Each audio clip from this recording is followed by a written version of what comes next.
Alright guys, what is going on? This is JTMovies back here for another video today, and today I will be continuing my MCU reviews with a review of Thor from 2011. So, let's jump right into it. So I guess just to start things out, I just wanted to start talking about the plot of this movie. So it kind of starts out kind of serious, like a big space opera in the beginning with all the grand halls of Asgard, and Thor cheering and the frost giants attack, and then it shifts into a kind of fish out of water comedy style movie where Thor comes to Earth and obviously he has no idea what's going on Earth, what life is like there, and the people of Earth think he's crazy. And it's funny at times, that's always a fun little subject area for movies to transition to. But it's still kind of, it's a big transition, and it could feel out of place at times. The movie overall is a little slow, but it's fun, I have a lot of nostalgia for this movie personally. I never saw this movie in theaters, but I remember having it on DVD like right after it was released, and I always liked to watch this movie, but it did seem a little slow when I was younger, and to this day, it still seems a little slow for me. It's fun, but it's nothing too complex, really, in my opinion.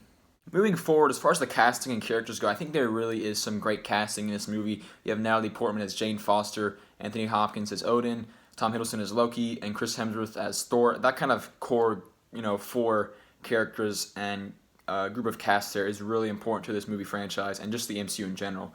It's a great four right there. Great actors and actresses, and they're wonderful. But unfortunately, I feel like even though they do have a star-studded cast in this movie, there is some wasted potential with characters like Thor. Thor in the first two Thor movies, he's just boring. There's not too much about him. He's super serious all the time. He's literal. He's kind of like Drax, except it's not really as funny. He's fun to watch. He's a good dude. It's easy to like him. He's likable. He's relatable, but he's just not as interesting. He's not as funny. He's not as charming.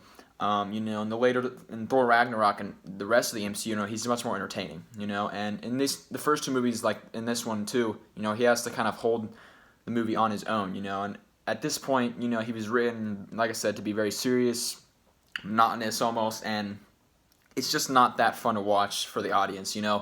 I just think they did a poor job with his characterization. Is it accurate, I guess, to what he would be like in real life? Maybe, but that doesn't always mean it's going to turn out well on screen.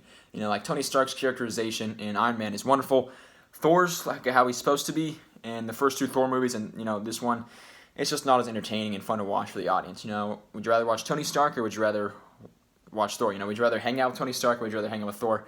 I mean, sure, Thor might have real superpowers, but Tony Stark's much more interesting to me compared to Thor in these first two Thor films. If you go to Thor Ragnarok, though, then Thor really seems like a much cooler dude. So, I feel like there was some wasted potential with the characters. I do think that Loki is great, though. He's just mischievous, evil, he's deceitful, he's a liar. I mean, that's what Loki is. So I think that Tom Hiddleston and Marvel Studios did a great job with Loki in this movie. Jane Foster, Dr. Eric Selvig, and Darcy are fine in this movie. Darcy gets kind of annoying at sometimes in this movie and the next one. She's kind of like, I feel like, if the only comparison I can make to Darcy when I think of her in Thor and Thor the Dark World is that she's kind of like the Jar Jar of the MCU, if that's even a thing. She's not like terribly annoying, but I don't know. I don't know why, she just gets on my nerves sometimes. That's just me. But, maybe that's the point of Darcy. I don't know. She's fine. Also, Jeremy Renner's in this movie as Hawkeye, and we see Agent Phil Coulson as well. That was kind of neat to see the introduction of Hawkeye. It's not something super formal, but, he can... When you see him, he's supposed to keep eyes in the sky on Thor, and instead of grabbing a sniper rifle, he grabs a bow and arrow, so that's kind of like his moment there. He doesn't really do anything in this movie, but he does have a small appearance, which is kind of neat. Next up, I feel like a lot of really good movie franchises in general have good music, and this movie's music is decent, It's a lot of trumpets, it's grand music, especially in the Asgard theme, I think, is kind of memorable. The music in this movie is decent. It's not too memorable, but it's not bad at all, and it's fine. As far as the quality of the film, it's a pretty decent-looking film. I think some of the effects and just action scenes from this movie really hold up to this day still. There are some pretty cool effects. The frost giant stuff is kind of neat. Seeing the Destroyer is neat. The action sequences are still pretty engaging to this day, and the scenes with Mjolnir, the hammer, are always a lot of fun to watch, in my opinion. I just love that scene in the movie where all like the truckers go out to the crater where the hammer is, and they're trying to lift it, and Stanley tries to pull the hammer out of the rock with his truck, and the back of his truck ends up coming off, and he's like, did I get it? That's funny. Stanley cameos are always funny. But going back, I guess, to the quality of the film, it's fine. It's nothing too special or like eye-popping, But there's some cool visuals in it, especially with the Asgard stuff and like Thor's gear and stuff, Loki's gear. You know, their kind of formal outfits with their helmets on are pretty cool to see, along with the rest of the Asgardian like military, I guess, and guards. So there's some cool little set pieces and stuff in this film that I feel like makes it a lot more memorable and interesting to watch. Going back to some of my favorite moments from this movie, I really like the scene where Thor's in the rain, you know, and he tries to lift Mjolnir, but he's not worthy. It's just kind of a powerful scene, and even though I guess this movie isn't like super like emotional, you know, it's only Thor's origin story. It doesn't really get into the stuff with his family yet. I mean, Thor's family is important in this movie, but you know, nobody dies, and there's no like huge consequences from this movie outside of Loki, obviously leaving. But you know, nobody dies, doesn't lose anyone. But this scene here where he tries to pick up Mjolnir and he can't is pretty emotionally powerful, I feel like, and it's a fun scene to watch to this day. I remember thinking about, oh, I remember this scene was in this movie, and I had a lot of nostalgia for it when I watched it. I also liked when Thor redeems himself, you know, because everyone thinks he's crazy, and I feel like just when any character in general redeems themselves, it's always fun to watch. You know, it's a feel-good moment for them. And then in the beginning, when Thor took out the Frost Giants with Mjolnir, I thought just all the different ways he used the hammer to kill them and take them out was pretty neat. You know, where he was throwing it at them, kind of spinning it and spinning the ice like into the giants was pretty neat. There's a lot of cool action sequences like that with Thor in these MCU movies where he uses the hammer in a lot of unique ways, which is always a lot of fun. And then, like I said earlier, the introduction of Hawkeye and seeing Phil Coulson again was a lot of fun to watch. Anyways, as far as some lasting thoughts on this movie, I think it's a charming movie, you know, it's fun. It's nostalgic, it's fun to watch Chris Hemsworth, you know. Is this his greatest movie? No. Is this one of the best MCU movies? No. It's a lower tier one, honestly.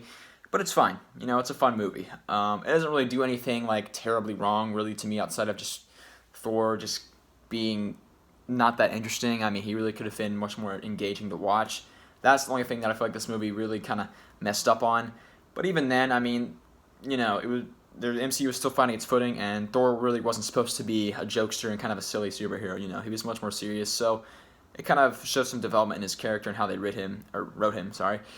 But you know, it isn't that engaging to watch, but still, you know, it's a fun movie, I can't lie. It's not really that good or deep or complex, but it's fine the way it is, you know. It's just kind of setting the ground for the MCU and Thor, you know. Unfortunately, it's not really the best way, in my opinion, to set up Thor. Like, Thor, if they just had a bunch of, like, Thor Ragnarok type movies, Thor would be so much fun. But at the same time, you know, Thor really, I don't think they really intended him to be that type of character at this point. But the Thor movies are what they are. To me, they're not that rewatchable or special, but they are what they are. I still like them though, and I still like this movie in particular. So to me, this movie gets a C+. I was thinking about giving it a B-, but I didn't want to go with a B, so I had to go C+. It's not a bad movie. I do like this movie, but it's nothing too special, and it can be a little slow at times. But if I had to watch it now, I would. You know, why not? It's a fun movie to watch, and I have a lot of nostalgia for it. So, thanks for watching, y'all. See you all next time.